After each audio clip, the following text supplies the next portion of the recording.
Tenemos que alcanzar un potencial. Si ustedes quieren llevar los puntos que hemos dado, pues pidan, avísenme y yo les doy una copia de los temas. Si no, esperen y yo los voy a subir siempre, como siempre, en YouTube y ahí los pueden ver. Pero yo quiero decirles algo. ¿Se recuerdan que hablamos del umbral?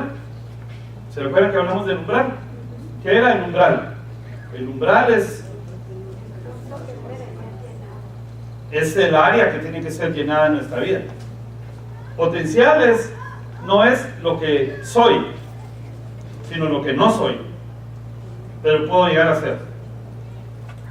Potencial no es lo que tengo, sino lo que no tengo y puedo llegar a tener. Potencial no es lo que he hecho, es lo que no he hecho y puedo llegar a ser. Voy a repetir la primera, que es la más importante.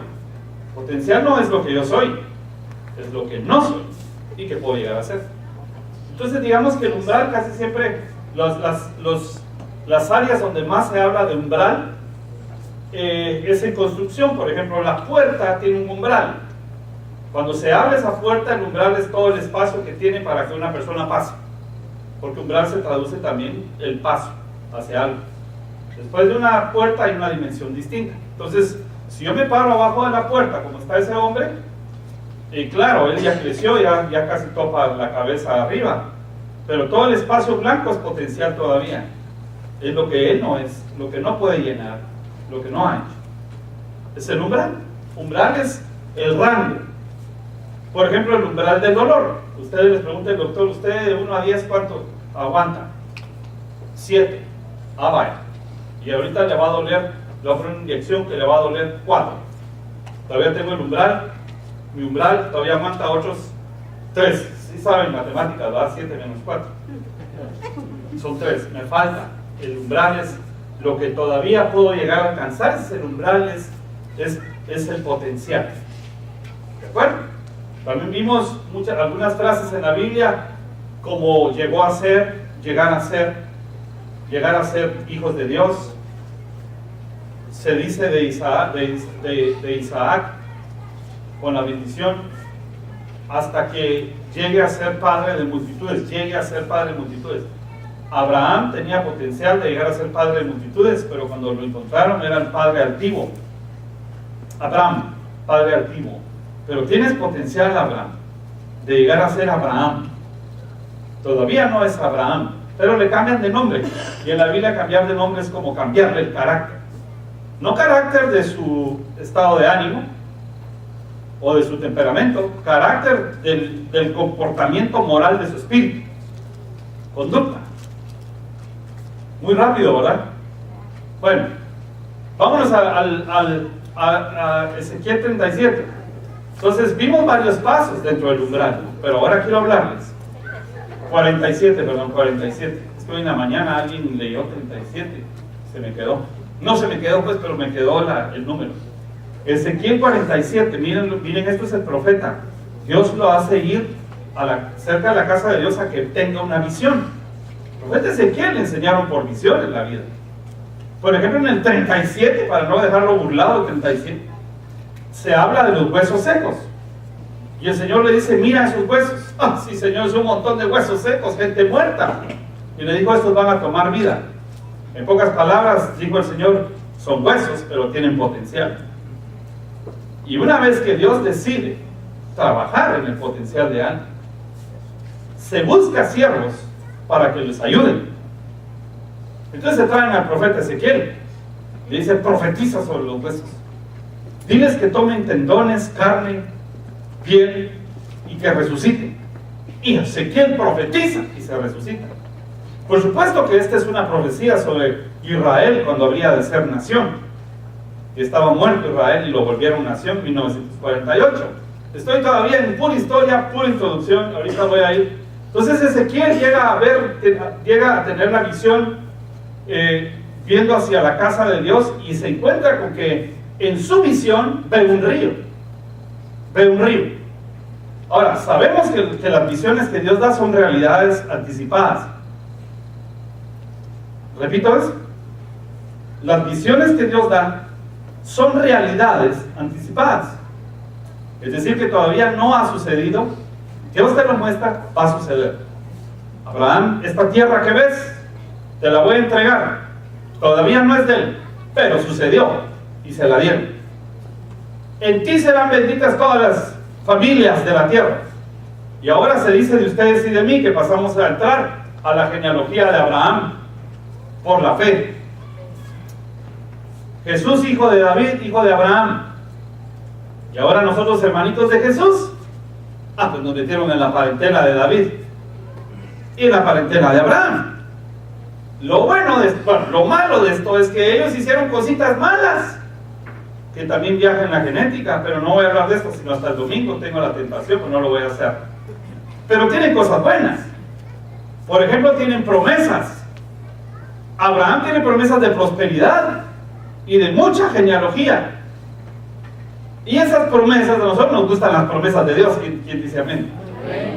A veces no nos caen bien los judíos por ciertas cosas, porque mataron a Jesús, hicieron algunas cosas, pero queremos sus promesas. Ellos todavía no han despertado la realidad de Cristo, pero las promesas ahí están todavía. Por eso tienen poder y tienen riqueza en el mundo. Pero vámonos a ver lo que vio Ezequiel. Entonces miren lo que dice: me hizo volver luego a la entrada de la casa, y aquí aguas salían de debajo. ¿De dónde? No en el umbral, debajo del umbral. El umbral de la puerta empieza con el piso y termina con la parte del marco arriba. Ustedes saben que Jesús dijo, ¿se recuerdan esta escritura? Yo soy el alfa y el omega. ¿Se recuerdan eso? El principio del fin quiere decir que Él, lo que empezó la buena obra, la va a concluir. Él es el primero de las ofrendas, de lo mejor. Es el primero, la resurrección. Él es el primogénito en todo, es el primero y es el último. Él es el primero, pero también es el postrer Adán. Él es el que vino a darle solución al mundo. Pero ustedes saben que Jesús no habló en griego, y el alfa y la omega son letras griegas. ¿Me van siguiendo? Él habló en hebreo y a veces en arameo. Él no dijo yo soy el alfa y la omega. Él dijo yo soy el Aleph, Tau. Esa es la primera letra del alefato o alfabeto hebreo. Soy el alfa, perdón, el Aleph, y soy el Tau, la primera letra y la última del abecedario hebreo. Y saben ustedes, porque aquí, bueno, ¿en dónde estará este tema del Tau? Por ejemplo, digo escondido. Cuando el pueblo de Israel sale de Egipto, Éxodo 12, tienen que matar corderos. Esto es un anticipo, esto es una profecía de que el Cordero de Dios había de venir y había de morir para poder hacernos libres. Entonces el pueblo de Israel mata corderos, se comen al cordero, pero la sangre, ¿dónde la ponen?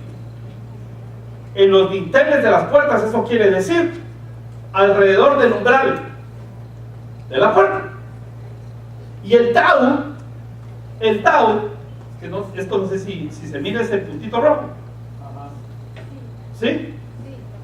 No tengo un Tau aquí, pero el Tau se escribe así: una línea que sube, una línea que hace parales y una línea que baja. No pusieron sangre de los corderos abajo, pusieron la sangre así, miren. Eso significa que lo que hizo Dios fue escribir un Tau en los dinteles de las puertas con la sangre de Cristo. Él es el Aleph, Tau, el primero y el último. Es el cordero que mataron, pero es el que está en el umbral, no solo para salvarte, para que alcances el potencial. Él es el Aleph, Tau. Esa fue la primera Tau que se escribió. Y le dijo: ustedes no salgan de la casa, porque si salen los agarra el destructor. Y pongan sangre y píntenlo como se pinta un Tau. Hermanos, el pueblo de Israel, sus primogénitos, no fueron destruidos porque la sangre de Cristo estaba ahí. Y porque el primero que empezó a hacer la obra de convencerlos, de sacarlos, un día los sacó de Egipto y los hizo libres. A ustedes y a mí, Cristo nos sacó del mundo. Y tuvimos que atravesar la puerta. Él dijo: yo soy la puerta de las ovejas, llena de sangre, donde el destructor no nos puede hacer daño. Porque tenemos los dinteles de la puerta, escrito el Tau, el final. Ustedes y yo tenemos el potencial de llegar a ser eternos. Y además de eso, verdaderamente, que empezó la buena obra en ti, la va a perfeccionar hasta el día de Cristo. Tenemos que tener la esperanza, porque si no, te va a pasar algo en el camino, te vas a decepcionar y de repente vas a querer abandonar este camino, y este camino no hay que abandonarlo, aunque lleguemos arrastrados. Porque ustedes no piensen de que ustedes van a cometer un error y Dios va a quitar su sangre. Eso no va a ser Dios. Ustedes cometen un error y la sangre sigue ahí. ¿Por qué? Porque Él es el fiel y verdadero. Ustedes y yo tal vez no, pero Él sí. Y ahí anda acompañándonos como la nube, caminaba con el pueblo renegando y la nube encima, y todavía les hacen caer el maná. No, hermanos amados, esto no se trata de nosotros, se trata de Dios, quienes quieren una buena vida, que solo Dios puede dar la vida abundante. Ok, entonces, ¿de dónde salían las aguas? De debajo del umbral. Eso quiere decir que yo necesito un río de agua que corra abajo del umbral y del potencial que tengo. Por lo tanto, la base de mi vida tiene que ser el río de aguas. Ahorita les voy a decir qué significa el río de aguas. Esa es la base.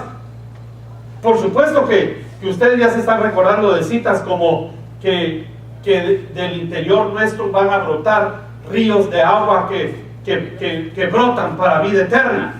Es la palabra de Dios corriendo, el agua, el río es la palabra de Dios. Pero la palabra de Dios activa, que se mueve. No es un estanque, es un río. Tiene cosas nuevas cada día. Tú lees hoy Génesis 1:1 y no te va a decir Dios lo mismo que te dijo cuando te acabas de convertir. Tú leíste la Biblia, algunos leyeron la Biblia, la cerraron y la guardaron. Si la vuelves a abrir, te van a decir otras cosas nuevas, aún en la misma letra, porque es un río de agua de vida. Ahora, miren cómo le dijeron a este. Es de la casa del oriente, porque la fachada de la casa estaba hacia el oriente. Ustedes saben, el oriente es el este. Y ustedes saben que del este es que va a venir el Señor Jesús. Porque la Biblia dice que así como el relámpago se muestra del este al oeste, así será la venida del Hijo de Dios. El pueblo de Israel marchaba con el arca del pacto, acampaba con el arca del pacto en el fondo del tabernáculo y la puerta siempre apuntando hacia el oriente. Así estacionaban el tabernáculo, el oriente. En un reloj como este, el oriente son las 3 de la tarde. Norte, sur, 12, 6. Este, 3. Oeste, 9. ¿Me van siguiendo, verdad? ¿A qué hora se murió el Señor? A las 3 de la tarde. ¿Qué andamos buscando nosotros cuando caminamos? Vamos, siempre tu caminar tiene que ser hacia el encuentro de la cruz. El que quiere ser mi discípulo, agarre su cruz cada día, muera. Andamos buscando la muerte de Cristo porque la muerte de Cristo nos trae muerte a nuestro hombre viejo y a las obras muertas del pasado. Mis queridos silenciosos. Mire pues, dice, porque la fachada de la casa estaba al oriente y las aguas descendían de debajo hacia el lado derecho de la casa, al sur del altar. Cada uno tenga visión de eso, pero quiero recordarles algo. Dice Romanos 10:17 que la fe es por el oír lo que se oye en la palabra de Dios. ¿Está bueno? Ahora, oír ahí es un tiempo, es un verbo conjugado, que quiere decir estar oyendo, estar oyendo, estar oyendo. No significa oír y cerrar la Biblia, significa estar oyendo, estar oyendo, estar oyendo. Dios sigue hablando. Lo que me dijo antes en una prédica hace 5 semanas, tal vez ni me acuerdo de la prédica. Algo se me quedó y me cambió. Pero yo necesito seguir oyendo. ¿Por qué? Porque Dios tiene nuevas órdenes cada día. Y les di el ejemplo de Génesis 22. Cuando el Señor le dice a Abraham, es la voz de Dios, es la palabra de Dios, la que sale de la boca de Dios, y le dice a Abraham, Abraham, toma a tu hijo, sacrifícalo, mátalo. Esa es una orden de la palabra de Dios. Pero unas horas más tarde, el hombre está sacando, ya tiene el cuchillo y va a sacrificar al hijo. Y de repente Dios le dice a Abraham, ¿qué pasa si él no se hubiera tapado los oídos? Yo hubiera dicho, no, ya no me hables, cada vez que me hablas tengo que sacrificar algo. Primero me llamaste para dejar mi parentela, mi casa, y ahora para matar a mi hijo, no quiero saber nada más. Si él no oye la segunda orden, mata al hijo. Entonces nosotros necesitamos palabra fresca, nueva, para no matar las siguientes generaciones que vienen en el Espíritu. ¿Ok? Vaya, pero ya pasémonos, salgámonos de ahí. Y dice Ezequiel 47:3, y salió el varón hacia el oriente, llevando un cordero en su mano, y midió 1000 codos y me hizo pasar por las aguas hasta los tobillos. Miren pues, lo que están haciendo con este hombre es que lo van a meter en el río, pero lo van a meter poco a poco. Primero se van a mojar los tobillos, y ustedes y yo, para meternos en el río de Dios, tenemos que hacerlo paso por paso. Primero tenemos que mojarnos los tobillos, después las rodillas, después la cintura, y después hasta que ya no pueda yo vadear, dice la Biblia, o que tenga que pasar nadando, porque no se puede controlar, el río te está arrastrando. Pero recuérdense que lo que le dijeron a Pedro un día el Señor Jesús, le dijo, Pedro, cuando eras niño, tú te vestías y andabas haciendo lo que querías y tú tomabas las decisiones a dónde ibas, pero cuando seas viejo, va a venir uno que te va a llevar aún hasta los lugares donde tú no quieres llegar, no quieres ir. Ese es el Espíritu de Dios, que nos lleva a nosotros a lugares que ni siquiera habíamos imaginado, o que no habíamos decidido, porque ni siquiera queríamos nada con las cosas de Dios. Y ahora el Espíritu te hace hacer cosas que tú no antes a lo mejor hasta te burlabas, a lo mejor hasta las criticabas, o tal vez juraste que nunca te ibas a cambiar de religión. Bueno, entonces, ¿cuáles son los pasos para entrar al agua? Primero los tobillos. ¿Qué significa que te mojes los tobillos con la palabra? El agua es la palabra, el río de Dios, la corriente de agua de vida, toda la doctrina que Dios te va a sembrar en tu corazón, y todo lo que Dios sigue hablando va a arrastrar primero tus tobillos. ¿Qué significa que primero haga tus tobillos? Bueno, el agua cubre los pies al caminar, y esto significa, antes de que leamos ahí, esto lo que significa es que tu caminar, tu forma de vivir, tiene que ser mojada con la palabra de Dios. Es decir, que todas las decisiones que tú tomes para dónde caminar tienen que estar empapadas por la voz de Dios. Ejemplo, si vas a tomar un trabajo, vas a aplicar para un trabajo y vas a caminar hacia ese trabajo, tienes que meterte con Dios primero, para que no solamente te abra la puerta, para que te habla, te dé autoridad, te dé poder, y además de eso te diga que sí puedes ir ahí a ese trabajo, o no tienes que ir ahí. Por otro lado, si tú tienes que renunciar o si tienes que seguir adelante en ese trabajo. Estoy hablando de las cosas prácticas del planeta Tierra. Pero ¿qué significan los tobillos? Esto es lo que tenemos que ver. ¿Qué significan los tobillos? Los tobillos, tus tobillos, son los que sostienen todo tu cuerpo. Si tu tobillo se dobla, ¿alguien se ha doblado una vez el tobillo? Yo me quebré el tobillo y no podía estar parado.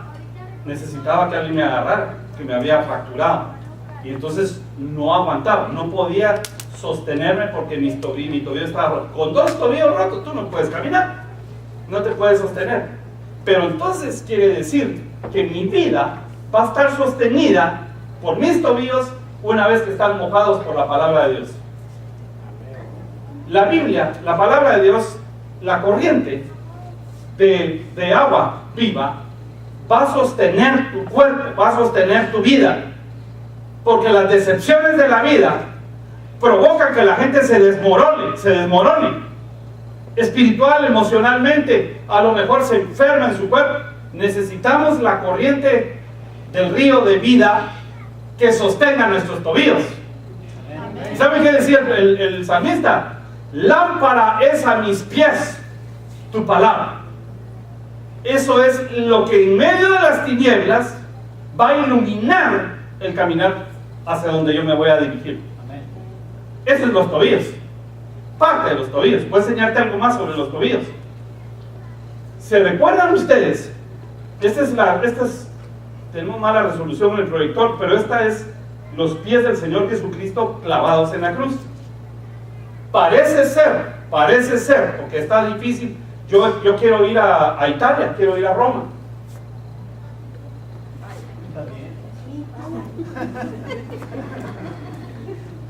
Porque quiero ir a donde están los documentos de cómo era la pena de muerte antes. Yo he hablado con teólogos, con estudiosos de la historia. He tenido, cuando fui a la escuela, a la universidad para estudiar unas clases de Biblia, mi profesor de historia de la iglesia y de teología, le pregunté, yo quiero saber cómo era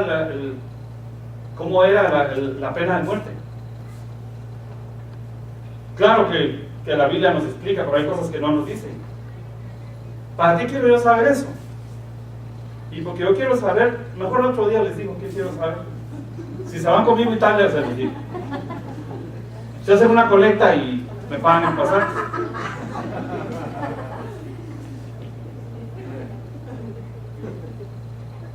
Pero parece ser que solo utilizaban un clavo para clavarle los pies. Sus pies iban a estar montados uno sobre el otro, como lo pueden ver ahí. Y entonces tenían que entrar el clavo de la parte del frente hasta el calcañar. Así tenía que entrar para poderlo sostener. ¿Por qué hasta ahí? Déjenme que les explique algo. En el tobillo, en la parte posterior del tobillo, tenemos un tendón que se llama el tendón de Aquiles. Los tendones sirven para unir los músculos con los huesos. Quiero que me sigan en eso, por favor. El tendón sirve para unir el músculo con el hueso. Y el tendón de Aquiles es el tendón más grande de todo el cuerpo y más fuerte. Llega a medir por lo menos unos 15 centímetros. Pero ¿qué significa los músculos en lo espiritual? Los músculos significan la energía, la fuerza, la masa que da el peso y la fuerza en el humano. Así es en lo literal también. Los músculos, tú haces ejercicios y el músculo crece, y el músculo sirve para darte fuerza. La persona musculosa tiene fuerza, y entonces une los músculos, la fuerza, con los huesos. ¿Pero qué significan los huesos? Eclesiastés 11:5 dice, tú no sabes, dice una versión, en qué momento entra el espíritu del hombre en los huesos, en el vientre de su madre. Dice Hebreos 12:7 que la palabra de Dios es viva y eficaz. ¿Ustedes no las citas muy rápido, no? Que la palabra de Dios es viva y eficaz, más cortante que espada de doble filo, y que penetra hasta cortar el alma y el espíritu. Escuchen bien, alma y espíritu. Y después dice el espíritu y el alma, y después dice las intenciones y los pensamientos. Como que las intenciones están en el espíritu. Por eso Pablo decía, yo adentro quiero hacer lo bueno y termino haciendo lo malo, pero tengo la intención adentro, en el espíritu. ¿Me van siguiendo? Pero después dice, para cortar las coyunturas, para cortar los tuétanos y las coyunturas. Si ustedes ven ese versículo y separan qué cosa va de cada una de los órdenes, se van a dar cuenta que los coyunturas, ¿saben qué son las coyunturas? No? Son las articulaciones, lo que provocan que yo pueda doblar mis huesos y que se rompa. La estructura que sostiene, hay una parte que tiene su líquido y todo lo demás en las articulaciones. Parece ser que las articulaciones están relacionadas con el alma. Miren, ¿qué tiene que ver eso? Porque a veces, ¿saben qué pasa en nuestras vidas, hermanos? No estoy diciendo que siempre es así, ni que sea una fórmula matemática, pero hay personas que tienen problemas en las articulaciones y dolor en las articulaciones, y de repente lo que tienen que hacer es sanar algo de su alma. Por ejemplo, perdonar a alguien porque tiene rencor, y entonces tal vez tengan que perdonar a alguien y tal vez empiece a hacer efecto el ATI, el mochi mejor, porque ahí trabajé. Estoy dándole promoción yo a otros que no me dieron de comer. No, ya. Entonces fíjense ustedes, a veces hay problemas de las articulaciones y de repente es algo que tengo que sanar en mi alma. Tal vez, yo no dije que todo sea así, porque si no van a decir, yo tengo eso, tengo reumatismo y yo no tengo que perdonar a nadie, ni tengo que pedir perdón a nadie, pero a lo mejor sí tienes algo en tu alma y tienes que solucionar tu problema en tu alma. Un mal recuerdo, tu tristeza, tu amargura, ¿seguime soplando? Lotería, dirán algunos. Pero dice que en los tuétanos cae la parte del espíritu. ¿Ustedes saben cuál es el tuétano? Tuétano es la parte interna de los huesos y es donde nace la sangre. En los tuétanos nace la sangre. Y en los tuétanos, de donde nace la sangre, la Biblia dice que en la sangre está la vida. Y algunas escrituras y el contexto nos llevan a creer que el espíritu está íntimamente relacionado con los huesos. Por eso Ezequiel 37 le dicen, despierta esos huesos, porque no se puede crear nada humano si no primero hay espíritu. Es decir, que a ustedes primero les dieron el espíritu allá y después los pusieron en el vientre de su mamá y ahí les entretejieron el cuerpo, pero el espíritu lo había creado Dios arriba y ahí lo puso. Y entonces Eclesiastés 11:5 dice, no sabes tú en qué momento entra el espíritu a los huesos, en el vientre. Vale. Todo para irme a los tendones, ¿verdad? Entonces los tendones que están en los tobillos, el tendón de Aquiles, que es el más fuerte, está encargado de sostener tu cuerpo, pero de unir la fuerza, la energía. Eso es la fuerza humana, tus propias fuerzas, con el espíritu tuyo, que son los huesos. Pero para que tus huesos y tus músculos unidos, lo que los une, esté fuerte, necesitas que se mojen en el río de Dios, que se mojen en la corriente de Dios, que se mojen en la palabra de Dios. Amén. Entonces vas a poder, porque un músculo fuerte o un tendón roto, miren lo que pasa, porque así es como pasó en la mitología griega. Se llama el tendón de Aquiles, porque ustedes recordarán, ustedes que leyeron la Ilíada y la Odisea, mis cultos hermanos. Amén. Leyeron a Don Quijote y Sancho Panza. Pero sí saben más o menos, oyeron un poco de qué era la Ilíada. Homer, el otro. Troya, el caballo de Troya. El caballo de Troya. No, el caballo de Troya sí tienen que saber. Si Brad Pitt es el actor del caballo de Troya.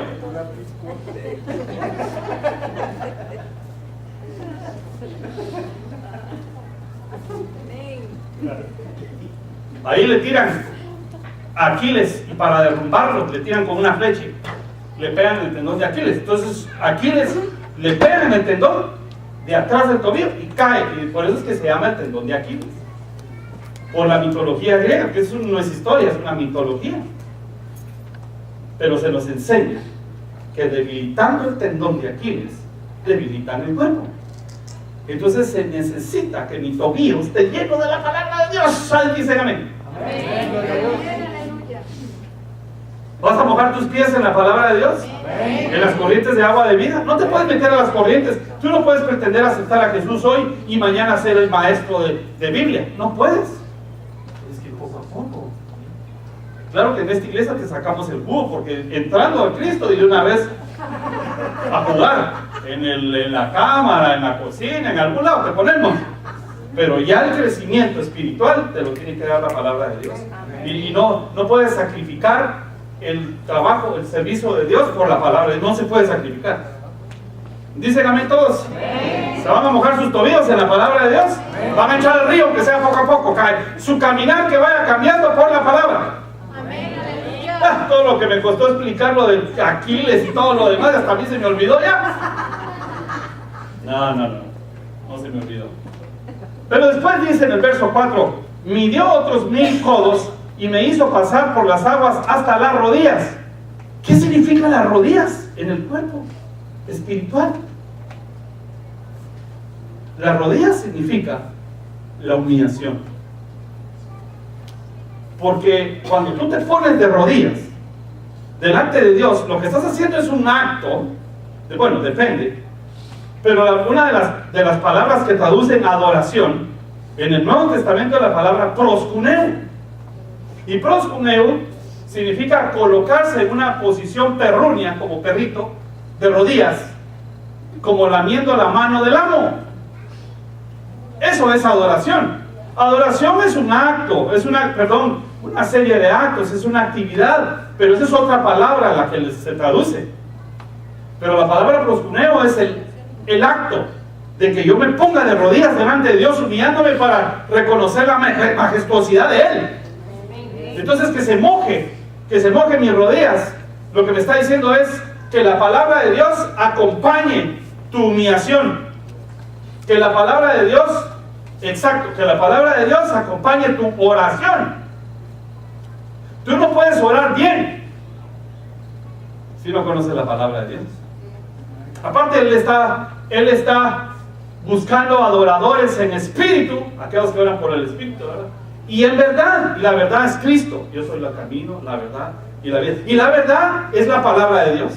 Aleluya. Digan un buen amén. Amén. Solo para que no hable yo solito.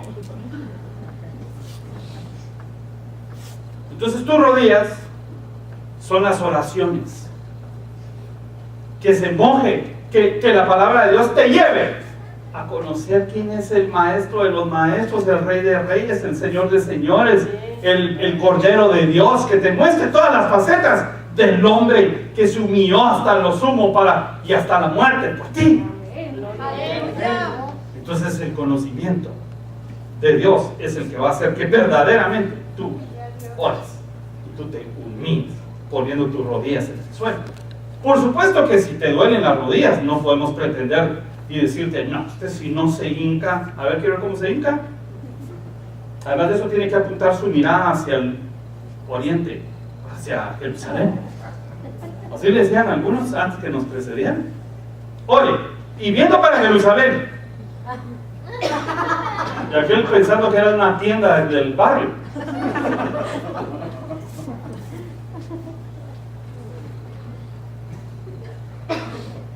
Tienes que meterte en el río. Y el río, cuando llega a tus rodillas, entonces el Hijo de Dios se te va a revelar y tú vas a poder decir, como dijo Tomás, Señor mío y Dios mío. Vas a ser como hicieron aquellos hombres, verdaderamente, este es el Hijo de Dios. Pero eso va a pasar hasta que se mojen tus rodillas.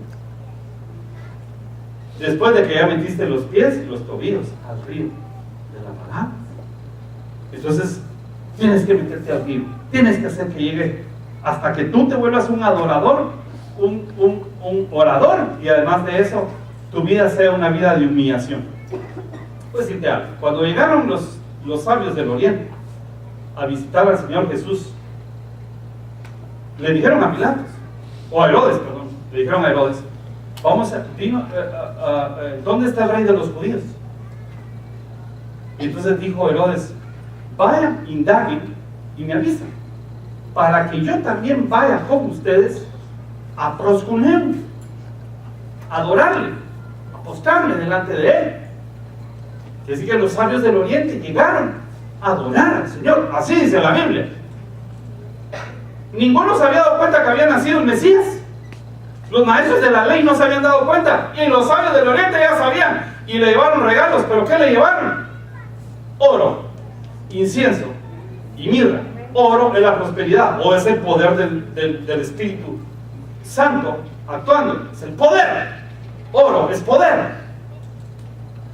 Pero también le llevaron incienso, y el incienso son todas las oraciones y la adoración, y es todo el aleluya que hacemos nosotros. Es incienso que le tiramos al Señor. Cuando cantamos y danzamos aquí, le estamos llevando incienso hasta que la casa se llene del aroma. Pero le llevaron mirra. Mirra es la misma palabra o derivada para la palabra Mara. Ustedes recuerdan cuando Noemí regresó y dijo: yo no me llame más Noemí. Le estoy dando un secreto porque vamos a tener un concurso en el libro de Ruth, recuérdense. No me llamen más Noemí, llámenme Mara, porque mi alma está amargada. Mara quiere decir amargura, y mirra quiere decir humillación y amargura. Le llevaron esto porque sabían que el Señor Jesús iba a ser el Rey de Reyes con el oro. Él es Dios y por eso el incienso, pero también iba a tener sufrimiento y humillación. Ahora, nosotros no vamos a ser humillados en la cruz, y menos en la muerte segunda. Pero cuando tú quieres ser discípulo de Cristo, te subes a la cruz de Él cada día y dices: yo quiero morir a esto. Cuando en tu casa tienes problemas con tu cónyuge y a veces tienes que decir: voy a morir. ¿Quieren que les ponga un ejemplo real de algunas personas que vienen otro día que no es hoy? Algunas mujeres tienen problemas con sus maridos por la iglesia, y a veces van a tener que decirle al marido: está bien, tener razón, en otras áreas, muriendo. Sí, no, papá, esto no te enojes. No, está muriendo, ¿pero para qué? Para que él no se enoje cuando ella va a la iglesia. Muere en un área de aquí. Está bien, grita todo lo que quieras, pero me va a la iglesia el domingo por dentro, ¿verdad? Muere para poder venir aquí. ¿Sabían ustedes que algunas personas les pasa eso? Claro, ustedes y yo no, ¿ah? ¡Qué alegría! Más bien las esposas dicen: vamos todos a la iglesia.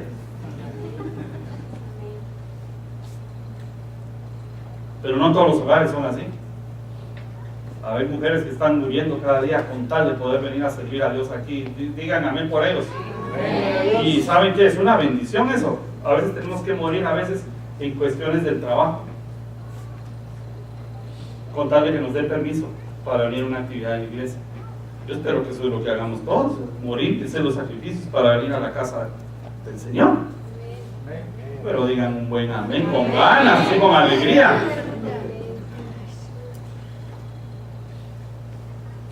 Las humillaciones.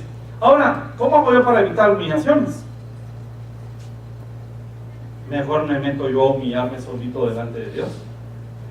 Me humillo en secreto para que Él me exalte en público.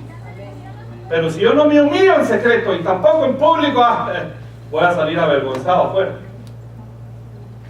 Yo tengo que humillarme delante de Dios, si es posible, cada día, y decirle: yo voy a hacer, Señor, tú eres el Rey, lo que tú digas, amado. En una posición terruña, lamiendo la mano de su amo, Jesucristo. Amén. Ahora vamos terminando. Los lomos. Ezequiel 47:4 dice: midió luego otros 1000 y me hizo pasar por las aguas hasta los lomos. Pero miren, no es que solo se mojó los lomos, ya se había mojado los tobillos, ya se había mojado las rodillas. Aquí el agua ya nos lleva hasta aquí. Yo no sé si ustedes se han metido al mar hasta aquí por lo menos, pero caminar ahí cuesta. Si cuando llevas los tobillos cuesta, cuando ya va por aquí, es porque ya estás bien metido con Dios. ¿Quiénes están metidos ahorita hasta los lomos? Por lo menos hasta los lomos, todavía falta, pero hasta los lomos estamos metidos, ¿o no? Díganme que sí, vamos a ver. ¿Usted está metido en la iglesia? ¡Hasta los lomos! Amén, aleluya. Usted se metió con Dios hasta los lomos, por lo menos. A veces nos sentimos tan mal que ya me salpiqué las rodillas, las tobillos, pero ahí voy. ¿Qué querrá decir los lomos? Bueno, quiere decir muchas cosas, hermanos, muchas cosas. Voy a empezar diciéndole por la genética. que una vez, ahí en el libro de Hebreos, capítulo 7, se narra lo que pasó en el libro de Génesis, cuando Abraham se encontró con Melquisedec. ¿Sí? ¿Se recuerdan? Que venía la guerra, se encontró con Melquisedec, y Abraham le dio los diezmos de todo. No voy a hablar de los diezmos ahorita, no se preocupen, no voy a hablar de dinero. Pero dice la Biblia, en Hebreos 7, que Leví, que es uno de los hijos de Jacob, de las 12 tribus, de donde viene el sacerdocio, dice Leví, que recibe diezmos y da diezmos, lo aprendió cuando aún estaba en los lomos de su padre Abraham. Y recuérdense que Leví viene, todavía está Abraham, Isaac, Jacob, Leví. No había nacido Leví y estaba en los lomos de su padre Abraham, 4 generaciones arriba. Y ahí aprendió. Quiere decir que lo que tú hagas ahorita va a repercutir en la 4ª generación y más. Le vas a enseñar, con lo que tú hagas, le vas a enseñar a tus hijos y le vas a heredar cosas. Amén, aleluya.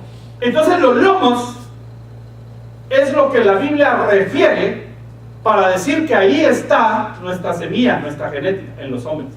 Bueno, y mujeres también, porque somos el cuerpo de Cristo.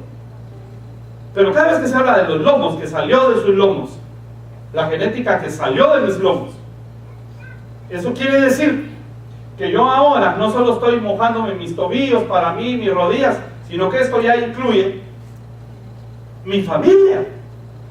Por eso la Biblia dice, cree y serás salvo tú y toda tu casa. Pero dice, serás futuro, vas a alcanzar, tienes el potencial de que seas salvo tú y toda tu casa. En algunos casos hay gente que no se salvó y sí se salvaron, que se salvaron ellos, pero no se salvó su familia. ¿Pero por qué? Bueno, tal vez no le pusieron fe, tal vez hicieron, pues ya no se pudieron recuperar. Pero el punto es que si yo le pongo fe a esta escritura, yo creo, y esto no me lo puede quitar nadie, que si yo creo que si yo acepto a Cristo y lo sigo y le sirvo, voy a ser salvo yo y voy a arrastrar a mi familia. Amén. Seguro que así es, porque el libro de Cantar de los Cantares dice, atráeme y correremos en pos de ti. Atráeme a mí y vamos, plural, vamos a correr todos. ¿Tú quieres que se salve tu familia? No llores, síguelo. No te lamentes, ni te quejes. Él no quiere saber nada, mi primo. No te preocupes. Tienes que meterte con Dios y vas a ver cómo Dios te cumple eso. Pero es una cuestión de decisión. La Biblia dice en Éxodo 23-25, servirás a Jehová tu Dios y yo bendeciré tu pan y tu agua. Voy a apartar la enfermedad de tu casa. Tus enemigos se van a quedar a tus lados y yo los voy a traer y los voy a poner a tus pies. Mi terror va a ir delante de ti por servirle a Dios. Entonces un día Josué entendió eso y le dijo a todo el pueblo que era rebelde, le dijo, ustedes pueden quedarse al otro lado del río y pueden quedarse adorando a sus dioses, pero yo y mi casa serviremos a Dios. Amén. Eso quiere decir que si yo me meto con las aguas hasta los lomos, eso va a bendecir a mis hijos y va a bendecir a mis nietos. Y no importa si tus hijos están alejados, tú solo di, pero aquí estoy nadando yo, Señor. Aquí estoy metido hasta los lomos y yo sé que tú vas a bendecir mi genética porque eso es lo que la palabra de Dios dice. Y yo, Señor, no, tampoco me pongo yo como se ponen algunos, ¿verdad? Yo reclamo esa promesa. Yo no tengo que reclamarle nada a Dios y Dios por misericordias que me tiene vivo. Pero sí le puedo clamar y decir, Señor, yo quiero esa promesa. Yo quiero que mis hijos sean bendecidos siempre. Y quiero que mis nietos también. Y este mundo perverso en las próximas generaciones. No te preocupes, métete con el agua hasta los lomos y vas a ver cómo te los defiende Dios en las escuelas y cómo te los defiende en las calles. Digan un buen amén por sus hijos y por sus generaciones. Entonces los lomos significa la semilla que sale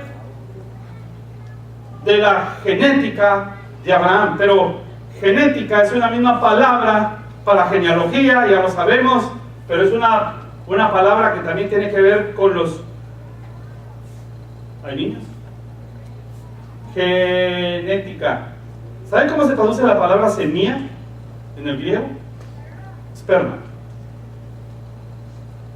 Eso es literal, eso no es una interpretación mía. El aparato génito reproductor. ¿Entendieron eso o no?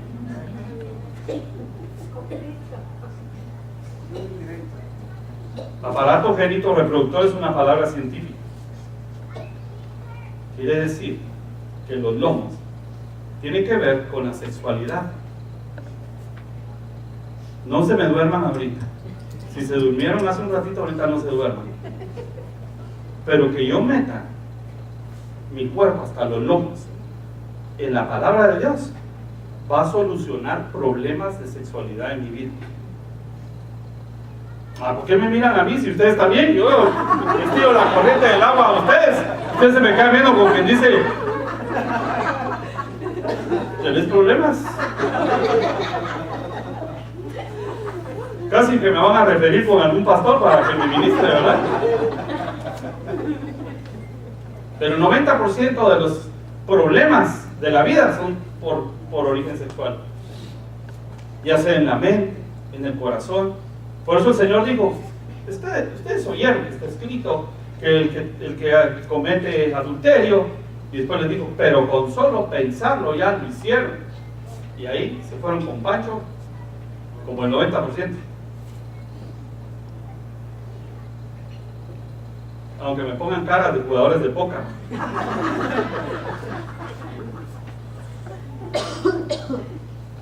Por ejemplo, problemas de pornografía.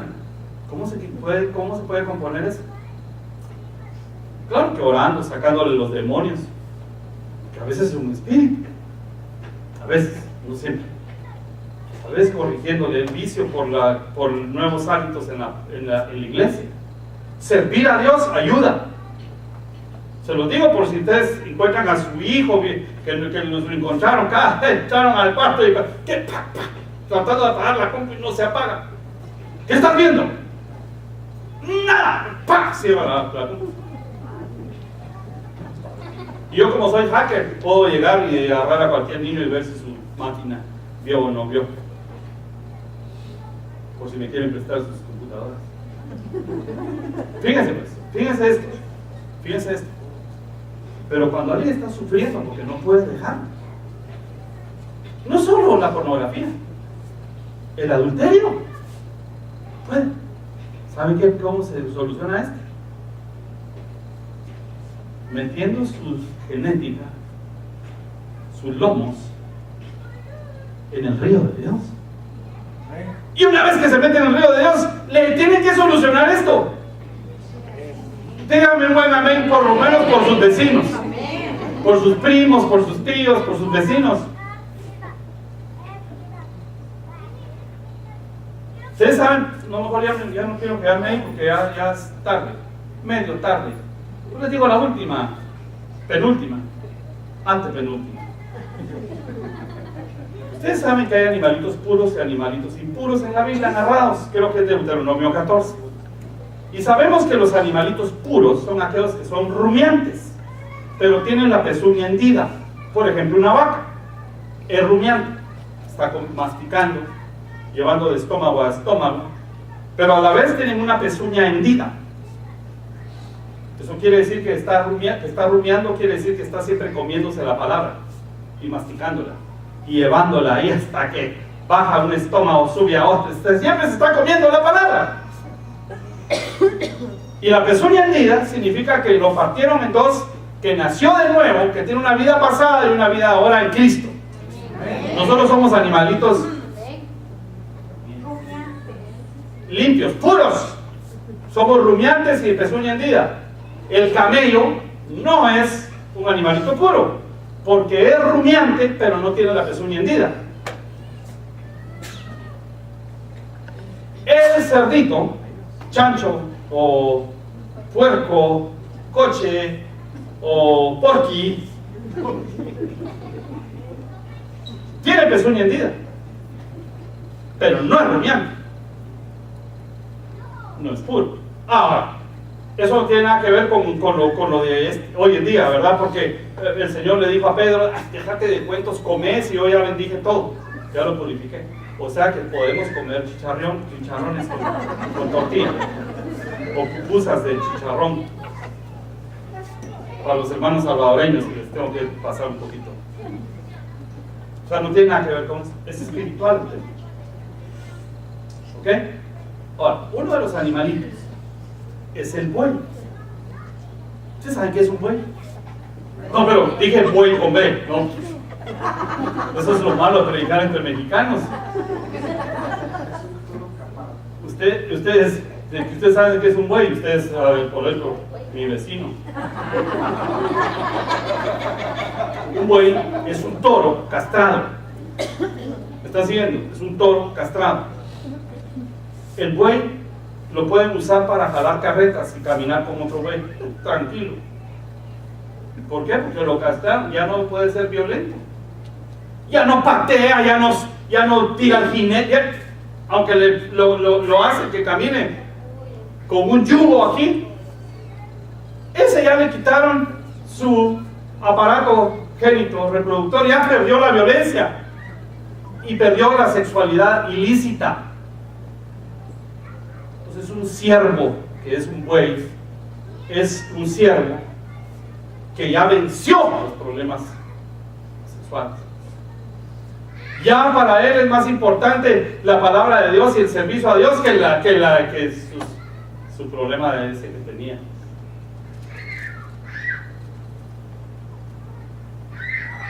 Silencio en la corte.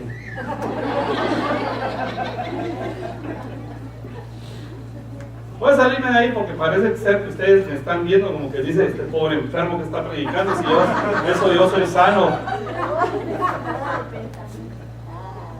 Nada, malos pensamientos y deseos, hermanos. Ni amén, dicen, pero me voy a salir de ese tema. Pero puse la mente, ¿sabe por qué? Le voy a explicar esta cita y con esta me despido. Apocalipsis, ya ni que fuera mariachi, ¿va? Apocalipsis 2:23. Y a sus hijos mataré con pestilencia, y todas las iglesias sabrán que yo soy el que escudriña, ¿qué? Las mentes y los corazones, y os daré a cada uno según vuestras obras. Yo no sé por qué. Bueno, sí sé por qué, pero la palabra de Dios a veces en los idiomas griego o hebreo traduce de una manera y nosotros cuando nos traducen otra cosa. Pero la palabra men en esta escritura se traduce nefro, y es la única escritura en donde mente es nefro. Nefro son los riñones. El nefrólogo es el especialista en riñones, así como el pediatra es el especialista en niños. El nefrólogo es el especialista en los riñones. Pero cuando yo me mojo en el río hasta los lomos, mojé superando a donde están los riñones. ¿Me siguieron en esa? Díganme amén. Pero, de acuerdo a esa escritura, quiere decir que mis lomos incluyen mi mente, porque ahí están los nefros, ahí están los riñones. ¿Sí? Amén. Eso quiere decir que cuando yo me meto en el río de Dios y llego hasta los lomos, es porque hasta mis pensamientos están en Cristo y no están en otras tonterías. Es cuando ya mis pensamientos ya están más en Cristo que en lo que pasa en el mundo. Cuando todo lo que planifico en mi cabecita es de acuerdo a la voluntad de Dios, porque ya me mojé los tobillos, porque ya me mojé las rodillas. Y ¿saben el problema que tenemos los humanos? Es que la lengua, los ojos, el corazón y la mente son terribles, hermanos. La mente es peor que todas, porque la mente, dice la Biblia que hasta tenemos que renovar el espíritu de la mente, hasta le ponen guardián, porque la mente es un territorio que el diablo quiere tomar. El mundo quiere tomar nuestra mente. Sí, así es. La intelectualidad del mundo quiere tomar la mente de los jovencitos para enseñarles que Dios no es el creador, sino que son producto de la evolución y que vienen de un mono. Yo reprendo, yo no soy pariente del mono. Nos parecemos un cachito, pero no venimos del mal. No reprenda al diablo, hermano. Nosotros venimos de los lomos del Padre. El sembrador salió a sembrar la semilla. Es el Padre sacando sus espermas con todo respeto a este mundo. Nosotros. Entonces, mojarse hasta los lomos. Es que yo ya de veras, cuando leo la Biblia se me va a la cabeza y me corrigen los pensamientos. Hermanos, una mente ociosa es taller del diablo. La mente ociosa es taller del diablo. ¿Saben qué es ocioso? Con espacios que no tienen nada que hacer. Entonces, como no tiene nada que pensar, el diablo se aprovecha y le mete angustia, y le mete ansiedad, y le mete depresión, y le mete malos pensamientos, le mete celos, le mete un montón de cosas que por la mente estoy sufriendo. Pero cuando yo me mojo en el río de Dios y su palabra, hasta los riñones, hermano, hasta los lomos, mis pensamientos empiezan a limpiarse. Y como los pensamientos está el pasado, las tristezas de cuando era niño se acaban. Cuando te abandonaron de chiquito, eso se termina, porque la palabra de Dios te llena. E incluso te vas a encontrar una cita que dice: aunque padre y madre te abandonen, yo con todo, es que te voy a levantar. Pónganse de pie, hermanos, vamos a orar, para que Dios nos ayude, que hasta dormidos nos inunde el río de su palabra. Solo quiero terminar diciéndote que el profeta lo que terminó de ver es que después ya se hundió en el río y ya no podía controlar el río. Y Juan 21:18 es cuando Jesús le dijo a Pedro: en verdad te digo, cuando eras más joven te vestías y andabas por donde querías, pero cuando seas viejo extenderás las manos y otro te vestirá y te llevará donde tú no quieres. ¿Quién es ese? El Espíritu de Dios, el Espíritu de Cristo y el Espíritu Santo, que te van a llevar a donde tú no quieres. Y esa debe ser nuestra aspiración: quedarnos en este río hasta que Dios nos lleve donde ni siquiera hemos pensado. Padre amado, te entregamos nuestros tobillos.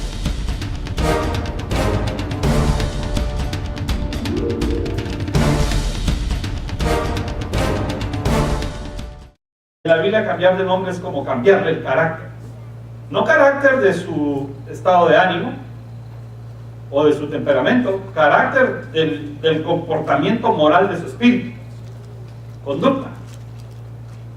Muy rápido, ¿verdad? Bueno, vámonos a Ezequiel 37. Entonces vimos varios pasos dentro del umbral, pero ahora quiero hablarles. 47. Es que hoy en la mañana alguien leyó 37, se me quedó. No se me quedó pues, pero me quedó el número. Ezequiel 47, miren, esto es el profeta. Dios lo hace ir cerca de la casa de Dios a que tenga una visión. El profeta Ezequiel le enseñaron por visiones la vida. Por ejemplo, en el 37, para no dejarlo burlado, el 37, se habla de los huesos secos. Y el Señor le dice: mira esos huesos. Sí, Señor, es un montón de huesos secos, gente muerta. Y le dijo: estos van a tomar vida. En pocas palabras, dijo el Señor: son huesos, pero tienen potencial. Y una vez que Dios decide trabajar en el potencial de alguien, se busca siervos para que les ayuden. Entonces se traen al profeta Ezequiel. Le dice: profetiza sobre los huesos. Diles que tomen tendones, carne, piel y que resuciten. Y Ezequiel profetiza y se resucita. Por supuesto que esta es una profecía hacia algo. Después de una puerta hay una dimensión distinta. Entonces, si yo me paro abajo de la puerta como está ese hombre, y claro, él ya creció, ya casi topa la cabeza arriba, pero todo el espacio blanco es potencial todavía. Es lo que él no es, lo que no puede llenar, lo que no ha hecho. Es el umbral. Umbral es el rango. Por ejemplo, el umbral del dolor. Ustedes les preguntan: doctor, ¿usted de 1 a 10 cuánto aguanta? 7. Vaya. Y ahorita le va a doler, le voy a poner una inyección que le va a doler 4. Todavía tengo el umbral, mi umbral todavía aguanta otros 3. Si saben matemáticas, va a 7 menos 4. Son 3, me falta. El umbral es lo que todavía puedo llegar a alcanzar, es el umbral, es el potencial. ¿De acuerdo? También vimos algunas frases en la Biblia, como llegar a ser hijos de Dios. Se dice de Isaac con la bendición, hasta que llegue a ser padre de multitudes, Abraham tenía potencial de llegar a ser padre de multitudes, pero cuando lo encontraron era el padre altivo. Abraham, padre altivo. Pero tienes potencial, Abraham, de llegar a ser Abraham. Todavía no es Abraham, pero le cambian de nombre. Abraham tiene promesas de prosperidad y de mucha genealogía. Y esas promesas, a nosotros nos gustan las promesas de Dios. ¿Quién dice amén? A veces no nos caen bien los judíos por ciertas cosas, porque mataron a Jesús, hicieron algunas cosas, pero queremos sus promesas. Ellos todavía no han despertado la realidad de Cristo, pero las promesas ahí están todavía, por eso tienen poder, tienen riqueza en el mundo. Pero vámonos a ver lo que vio Ezequiel. Entonces miren lo que dice: me hizo volver luego a la entrada de la casa, y aquí aguas salían de debajo ¿de dónde? No en el umbral, debajo del umbral. El umbral de la puerta empieza con el piso y termina con la parte del marco arriba. Ustedes saben que Jesús dijo, ¿se recuerdan esta escritura? Yo soy el alfa y el omega. ¿Se recuerdan eso?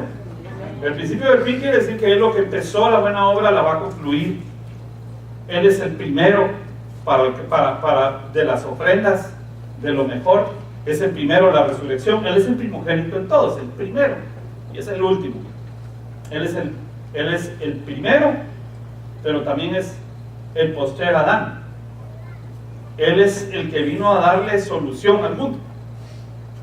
Pero ustedes saben que Jesús no habló en griego, y el alfa y la omega son letras griegas.